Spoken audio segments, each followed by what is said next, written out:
አላህ ጥበበኛ ጌታን ከእውቀቱ የሚሰወር ነገር የለም። ሁሌም ትክክልና ማይሳሳትም ጌታን ምድር ላይ ለሚፈጸመው ነገር ሁሉ በጥልቀት ያቀዋል። ምድር ላይ የሚከናወነው ነገር ሁሉ በሱ እይታና ምልከታ ውስጥ ነው። ወላሁ ዐላ ኩሊ ሸይኢን ሸሂድ። ምንም ነገር አይከሰትም፣ የዛፍ ቅጠል አይወድቅም፣ ጦርነት አይፈጸምም፣ በደል አይፈጸምም አላህ ያየው የተመለከተው ያወቀው የጻፈው ቢሆን እንጂ። ኃያልና አሸናፊ የሚፈልገውን መፈጸም የሚችል ጥበቡ የሰፋ ረሂሙን ወዱድ ባሮችን የሚወድ አዛይ ጌታ አላሁ ጀለ ፊ ዑላ። ምድር ላይ የሚከሰቱ የትኛውም ክስተት አንዳንዴ በሰውኛ ቢርቀንም በእኛ ምልከታ ቢጠናንም አላህ ግን በደንብ ያውቀዋል። ከእውቀታችን በላይ ቢመስለንም ለምን ይሄ ነገር የሆነ አላህ ዝም አለ የሚል ብዥታ አንዳንዴ ቢሰማንም አላህ ግን ያውቀዋል።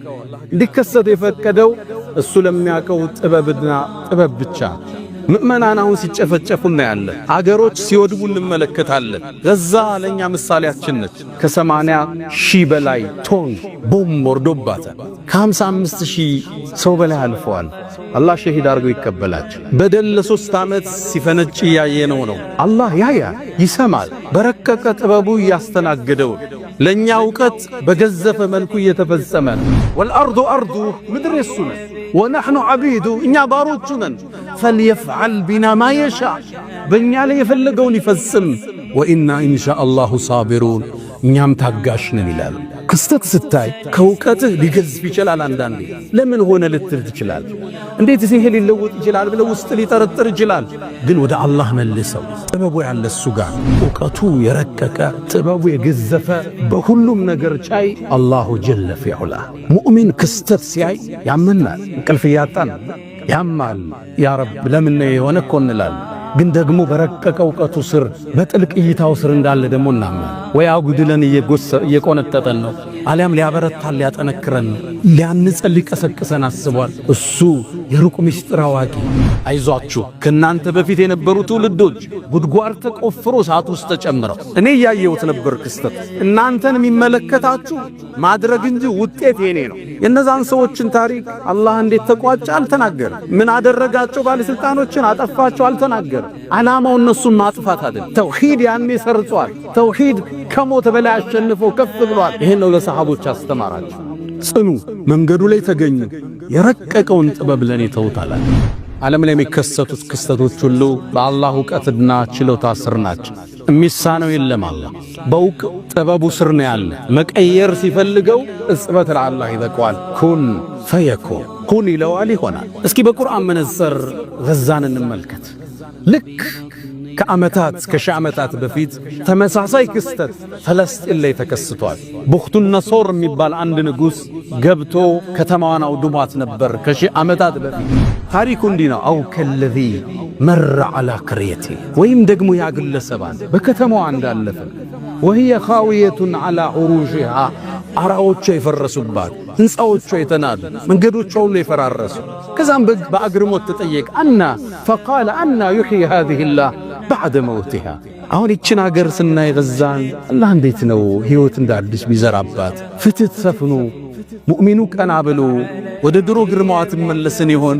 የበዳዮች እጅ ነገ ይሰበር ይሆን? የሙእሚን ጥያቄ አለው። ከዚህ ታሪክ ተመለሱ። አላህ ሚሳነው የለው።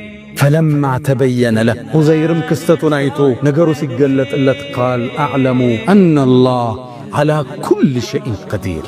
አላህ በምንም ነገር ሚሳነው።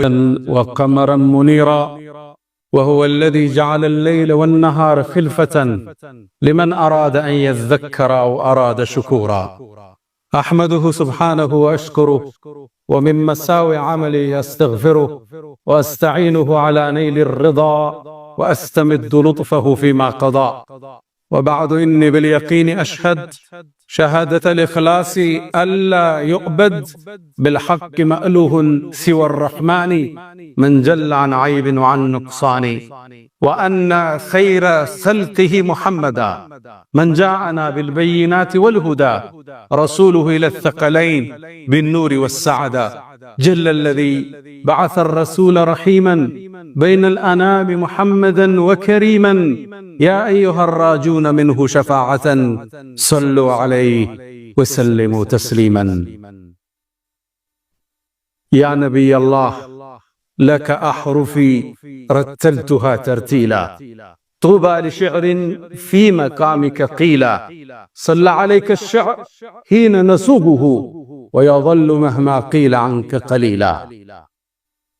أيها المؤمنون عباد الله، أوصي نفسي الخاطئة وإياكم بتقوى الله. ولقد قال تعالى: ولقد وصينا الذين أوتوا الكتاب من قبلكم وإياكم أن اتقوا الله يا أيها الذين آمنوا اتقوا الله حق تقاته ولا تموتن إلا وأنتم مسلمون. يا أيها الذين آمنوا اتقوا الله وقولوا قولا سديدا يصلح لكم أعمالكم ويغفر لكم ذنوبكم ومن يطع الله ورسوله فقد فاز فوزا عظيما. أيها المباركون، الله مطلع على كل شيء، وقد تم كلمة ربنا صدقا وعدلا، صدقا في الخبر وعدلا بالحكم.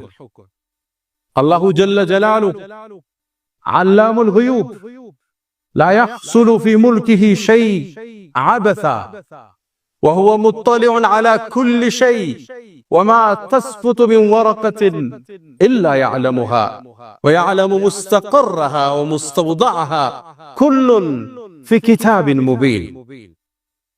وكان الصالحون يمدحون ربهم قائلا: يا من يرى مد البعوض جناحها في ظلمة الليل البهيم العليل، ويرى مناط عروقها في نحرها، والمخ من تلك العظام النحقل، ويرى ويسمع خرير الدم في أوداجها متنقلا من مفصل في مفصل، وهو مطلع على السرائر وعلام الغيوب، والله على كل شيء شهيد. ما ترونه الآن في عالمنا الحاضر والله يعلم كل تفاصيلها، وهو قادر على أن يغير كل شيء، وهو الحكيم الخبير. ود مؤمنات الله ጥበበኛ ጌታ ነው። ከእውቀቱ የሚሰወር ነገር የለም። ሁሌም ትክክልና ማይሳሳትም ጌታ ነው። ምድር ላይ ለሚፈጸመው ነገር ሁሉ በጥልቀት ያውቀዋል። ምድር ላይ የሚከናወነው ነገር ሁሉ በሱ እይታና ምልከታ ውስጥ ነው። ወላሁ ዐላ ኩሊ ሸይእን ሸሂድ። ምንም ነገር አይከሰትም፣ የዛፍ ቅጠል አይወድቅም፣ ጦርነት አይፈጸምም፣ በደል አይፈጸምም።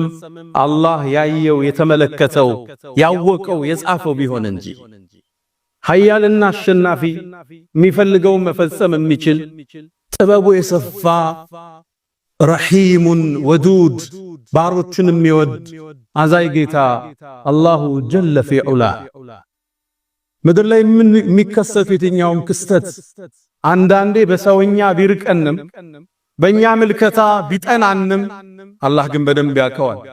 ከእውቀታችን በላይ ቢመስለንም ለምን ይሄ ነገር እየሆነ አላህ ዝም አለ የሚል ብዥታ አንዳንዴ ቢሰማንም አላህ ግን ያውቀዋል። እንዲከሰት የፈቀደው እሱ ለሚያውቀው ጥበብና ጥበብ ብቻ።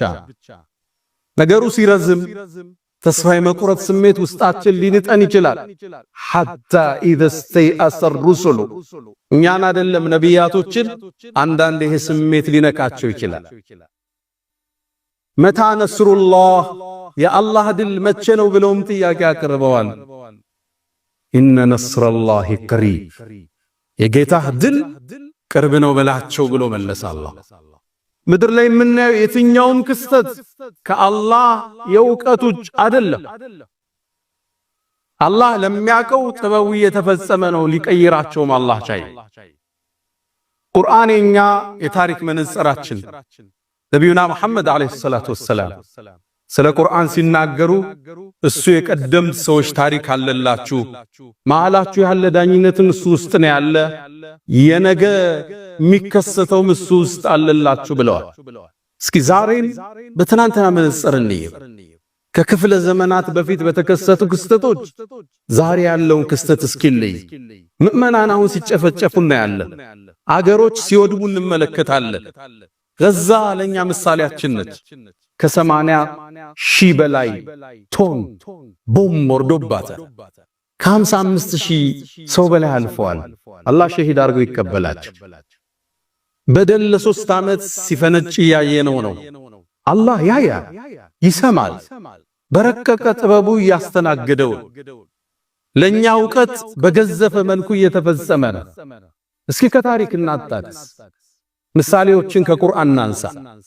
ነቢዩና ሙሐመድ አለይሂ ሰላቱ ወሰላም ሙስሊም ላይ በተዘገበው ሐዲስ የአንድን የሙእሚን ጭፍራ ጀብድ ይተርክሉናል። እነዚህ ምእመናን ተውሂድ ሞትን ድል የነሳበትን ክስተት ተርከውልን አልፈዋል። ነገሩ ወዲህ ነው። ከዓመታት በፊት ከነቢዩ አለይሂ ሰላቱ ወሰላም መላክ በፊት አንድ ክስተት ተከሰተ። አንድ ንጉስ ነበር በዛ ዘመን ውስጥ ሙስሊም ላይ እንደተዘገበው። ያ ንጉስ እኔ ጌታ ነኝ አምልኩኝ ይል ነበር። ለዚህ ጌትነቱም ሽፋን የሚጠቀመው አንድ ጠንቋይ ነበረው።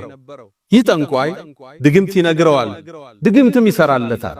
እሱም ጌታ ነኝ ለሚለው ፉከራው እነዚህን ብልጣብልጥነት ይጠቀም ነበር። ታዲያ አንዴ ይህ ጠንቋይ አረጀበት፣ ዕውቀቱ ሊሰወር ሆነ ከሱ። ወደ ንጉሱ ላከበት። እኔ አጀሌ ደርሷል፣ እድሜ ቀርቧል፣ እኔ ሳልሞት የኔን ዕውቀት የሚረከብ በጣም ብስል አክቲቭ የሆነ ልጅ ላክልኝ ላስተምረዋል። ንጉሱም ከከተማይቱ አስፈልጎ አንድን ወጣት ላከለት። ልጅ እግር ነው። ይህ ታዳጊ ወጣት እዚህ ጠንቋይ የሄደ ጥንቁልናን መማር ጀመረ፣ ሲሕር መማር ጀመረ። ከሱ መማር ቀጠለ። እየሳበው መጣ ዕውቀቱ። ድንገት ከቤቱ ወጥቶ ወደ ደጋሚው ሲሄድ ሰውማዓ ራሳቸውን የአምልኮ ቤት ውስጥ የሚያስቀምጡ አንድ ራሂብ ባህታዊ ያገኘ። ከሱም ጠጋለና ዕውቀትን ሰማ። ስለ ተውሂድ ነገረው። ማንን ነው የምትገዛለው? እኔማ የምገዛው ያንተንም የኔንም የዓለማቱን ጌታ ነው። ከንጉሱ ውጭ ጌታ አለ እንዴ አለው። አዎና። ጠዋት ከሱ ተውሂድ ተምሮ ወደ ሳሂሩ ይሄድና ዕውቀትን ይቀስማል። ሲመለስም ይማራል። በዚህ መሃል ልጁ ውዝግብ ውስጥ ገባ። ግን የዚህ የባህታዊው ትምህርት ወዶታል። ስለ ተውሂድ፣ ስለ ዓለም፣ ስለ አርሕማን ነው የሚነግረው። አንዴ ከትምህርት ወጥቶ ሲመለስ መንገዱን የዘጋ እንስሳ ቁሟል። ህዝብ ማለፍ አልቻለም። ትልቅ አውሬ ቁሟል። ጠጠር አነሳና እውነትን ገለጠ። አላህ ሆይ አለ፣ የዚህ የባህታዊው መንገድ አንተ ዘንድ ከደጋሚው በላይ የተወደደ ከሆነ በዚች ጠጠር ይህን እንስሳ ግደለዋል። ጠጠሩንም ወረወረ። አላህም በእጁ ከራማን ፈጠረ። ያ እንስሳ ሞተ። ጥቅልል ብሎ ወደ ራሂቡ ተመለሰ። መጣና ማለው ለባህታዊው፣ ዛሬ እኮ እንዲህ ተከሰተ። ምን ተከሰተ? አንድ እንስሳ አግኝቼ በጠጠር መታውት ሞተ። ያኔ ኒሸኽ ምን አሉት? ልጄ ሆይ ዛሬ አንተ ከኔ በላይ ደረጃ ከፍ ብሏል። የከራማ ባለቤቱና እንዲህ አይነት ደረጃ ተሰጥቶ ሳትፈተን አትቀር። ፈሐሲብቱም አነማ ኸለቅናኩም አበሰን ወአነኩም ኢለይና ላ ቱርጃዑን። ሙከራ አለ፣ ትፈተናለህ አሉት። ግን አሉት ልብ በሉ፣ ስትፈተን ወደ እኔ እንዳታመላክታቸው፣ ሲገርፉ ሲቆነጥጡ እገሌን ያስተማረኝ እንዳትላል። ይሄ ልጅ የአገሩን ሕዝብ ማዳን ጀመረ። አይነ ስውራኖቹም ዱዓ አድርጎ አይናቸው ሊከፍተዋል። የታመሙት ይመጣሉ፣ ያድናቸዋል። ከራማ በእጁ አላህ ፈጸመ። ታዲያ አንዴ ንጉሱ ጋር የሚቀመጥ አንድ ሚኒስትር ነበር። አይኑ በሂደት ጠፍቷል። ይሄ ልጅ እንደሚያድን ሰማና ወደ ልጁ መጣ። ወርቅ ብሩን ይዞ ፊቱ ላይ ዘረገፈውና አንተ ሰው ሆይ እዚህ ጋር የምታየው ንብረት ያንተ ነው፣ አይኔን ካዳንከኛል። ይሄ ወጣት ተውሂድ ይቀራ። አንተ ሰው ሆይ እኔ ማዳን አልችልም፣ የሚያድነው አላህ ብቻ። በአላህ እመን፣ ዱዓ አድርግልህ፣ አላህ ያድናል። ተውሂድን ተቀበለ፣ ሸሃዳን ያዘ። ልጁ ዱዓ አደረገለት፣ አላህ አይኑን ከፈተ። አይኑ በርቶ ወደ ንጉሱ ሄደ። አብሮት ቁጭ አለ። ሲያየው አይኑ ተከፍቷል። ምን ነው አይን በራ እንዴ? እንዴት አለ አይኔንማ ጌታ ያበራው አለ ማለት እኔ ነው እንዴ አለ አያችሁት የደረሰበት ጉሩር እኔም ማለት ነው አለ ላ በል ረቢ ወረቡክ ወረቡና አላህ አለ ያንተም የኔም የሁላችንም ጌታ አላህ አለ ተበሳጨ ንጉሱ እሱ ነው እንደ ጌታ የሚመለከው ህዝብ የሚሰግድለት ህዝብ የሚያስገብር የታፈረ የተፈራ ንጉስ ነው ተበሳጨ ገረፈው ቀጣው ማን እንዳዳነ ንገረኛለሁ ዱላ ሲበዛበት ወደ ልጁ አመላከተ ልጁ ተይዞ መጣ ንጉሱ ሲያየው ደነገጠ አንተ ልጅ ሆይ ሲህር እንድትማር ድግምት ብንልክ ህዝብ ማዳን ጀምረሃል እንዴ የት ላይ ደረስክ አለው እኔ አላድንም አለው የሚያድነው የኔም ያንተም ጌታ አላህ ነው አለ ልጁን አሰቃይ ዱላ ሲበዛበት ማን እንዳስተማረው ተናገረ ያ ሼህ ከቤታቸው ተይዘው መጡ እሱ ስለሆነ የጥፋት ምንጭ ብሎ ያመነው ተመለስ ከመንገድ አለ ሶስቱ ካልተመለሱ ህዝብ የንጉሱን ጌትነት ሊክድ ሆነ ያን ሸክም ለመቀበል ፍቃደኛ አይደለም ከሁለት በመጋዝ ሰነጠቃቸው ያንን የሱን ሚኒስትር ተመለሳለሁ እምቢ አለ ከሁለት ሰነጠቀ ሸሂድ ሆነ መጨረሻ ህፃኑን ተመለሳለሁ ወጣቱ በጭራሽ ቶሎ ሊገለው አልፈለገም ብዙ ሰው ስላዳነ እሱም በመመለስ ያጣውን የጌትነት ስልጣን መመለስ ፈልጓል ሰራዊቱን ጠራ እዚህ ተራራ ይዛችሁ ትቱ ጫፍ ላይ እንደደረሳችሁ ተመለስ በሉት ስለሚፈራ ከተመለሰ ይዛችሁ ተመለሱ እምቢ ካለ ጣሉታ ተራራ ላይ ይዘውት ወጡ ተራራው ጫፍ እንደደረሰ አንድ እንደው አረገ اللهم اكفنيهم بما شئت አላህ ሆይ በምትፈልገው ብቃኛል ተራራው ተንቀጠቀጠ ሁሉም ወድቀው ሞቱ ይሄ ሕፃን ልጅ ተመለሰ ይወጣት ወደ ቤቱ ማለትም ወደ ንጉሱ መጣ የተውሂድ ዓላማ አንግቧል ማስተላለፍ ማስረጽ የፈለገው ነገር አለ ምን ሆነ ሰራዊቱ አለው አላህ በቃኛል ግዳማ ሌላ ሰራዊት ያዘና በመርከቡ ሰጉታል ወንዙ መሃል ስትደርሱ ተመለስ በሉት እምቢ ካለ ጣሉታል ወንዙ መሃል ላይ ሲደርስ ተመለሳሉት ዱዓ አደረገ አላህ ሆይ በምትፈልገው እነዚህ ሰዎች ብቃኛል እነሱ ሰጠሙ እሱ ተመለሰ ወደ ንጉሱ ቤተ መንግስት መጣ ስማ ንጉስ ሆይ ልትገለኝ አትችልም ታዲያ እንዴት ነው ልገል የምችለው መንገዱ አንድ ብቻ እሱ መንገድ ንገረኝ ህዝብ ሰብስባ እኔ ቴምር ዛፍ ላይ ስቀለኝ ከዛም በኔ ቀስት አውጣና በልጁ ጌታ አላህ ስም ብለህ ወርውረው ቀስቱና ንጉሱ የተፈጠረበትን ሳት ለማጥፋት ቀላል መንገድ እንደሆነ አሰበ ህዝብን ሰበሰበ የቴምር ዛፍ ላይ ሰቀለው ቀስቱን አወጣና ቢስሚላህ ወረቢል ጉላም በአላህ ስም በልጁ ጌታ ብሎ ወረወረ ጌታ ማን ሆነው አላሁ ጀለ ፊዑላ ቀስቷን ወረወራት ልጁን መታው ልጁ ተሰዋ ንጉሱ ሸሩን ደፈንኩት ብሎ ወደ ቤቱ ሲመለስ ህዝቡ ለካ ይሄን ድምጽ ሰምቷል አመና ቢረቢል ጉላም በልጁ ጌታ በአላህ አምነናል ንጉሱ ነበር ጌታም ይመስለናል ለካ ንጉሱም እስቲጋሳም ያደረገው ሌላ ጌታ አለ የሚማጸነው ቤተ መንግስት የሱ ሰዎች መጡ ንጉስ ሆይ የፈራኸው ወናሉት ምንድነው መትሉን ህዝቡ እኮ አመነ ተመለሱ አላቸው ህዝቡን ሊመለሱ ፍቃደኛ አይደለም ጉድጓድን አስቆፈረ እኹዱድ ይለዋል አላህ ጉድጓዶች ተቆፈሩ ሳተሞሉ ጉድጓዶች ንጉሱና ጀነራሎቹ ሳቱ ጥቅ ጉጭ አሉ ምእመናን ተጠሩ እምቢ ያለን ሳቱ ውስጥ ይጨምሩታል ከባድ የሆነ ቅጣት አሁን ምናየው ክስተት እዛ የገዘፉ ክስተቶች በታሪክ ተከስተዋል ዛሬም በነገ መነጽር ማየት አለብን ምእመናንን ሳት ውስጥ ጨመሯቸው አንዳንዶቹ ከተውሂዳቸው የተነሳ ይላሉ ሙፈሲሮቹ ወታደሮቹ ሳይገፏቸው ለተውሂድ ብለው ሳት ውስጥ ገብተዋል አንመለስም ብለው መጨረሻ ግን አንድ ክስተት ተከሰተ አንዲት እናት መጣች ምታጠባው ልጅ አላት ሳቱ ለመግባት ዳዳች ልጇን ይዛ ወደ ኋላ ስትል ጡት የሚጠባው ልጅ አላህ አናገረው እናቴ ሆይ እውነት ላይ ነሽ ጽኛ አላት ከነ ልጇ ሳት ውስጥ ገባች ክስተቱን ቢተቋጭ አላህ በገደሉት ሰዎች ላይ ምን እንደፈጸም አልተረከው ከዓመታት በኋላ ነቢዩና መሐመድ ዓለይሂ ሰላቱ ወሰላም ነቢዩ ነው ሲላኩ መካ ላይ የነበረውን ስቃይ ሊያስታግስላቸው በደልን ሊያጽናናቸው ይሄን ታሪክ ቁርአን አርጎ ዘከረው። በትልቅ ነገር ምሎ ከፈተው። ወሰማ ዛቲል ቡሩጅ አለ። በሰማይ ምላለው የተለያዩ መወጣጫ ፕላኔት መሰላሎች ባዘች ሰማይ። ወልየውሚል መውዑድ በተቀጠረው ቀን ምላለው በየውመል ቂያማ። ወሻሂድን ወመሽሁድ በመስካሪና በተመስካሪ ምላለው። ከዛም ቁጣውን ገለጸ አላህ። ቁቲለ አስሓቡል ኡኽዱድ እነዛ ጉድጓዱን የቆፈሩት ሰዎች አላህ ዘንድ ተረገመዋል።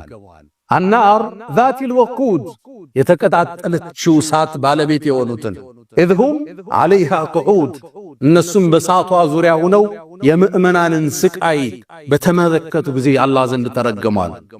ወሁም ዓላ ማ የፍዐሉነ ቢልሙእሚኒነ ሹሁድ ወማ ነቀሙ ሚንሁም ኢላ አን ዩእሚኑ ቢላሂል ዐዚዚል ሐሚድ። እነዛ እኮ የተቃጠሉት ምእመናን በአሸናፊው አላህ በምስጉኑ ማመናቸው እንጂ ሌላን ነገር እኮ አልጠሉባቸው። አላህ ማን ነው? አለዚ ለሁ ሙልኩ ሰማዋቲ ወልአርድ የሰማይም የምድርም ባለቤት የሆነው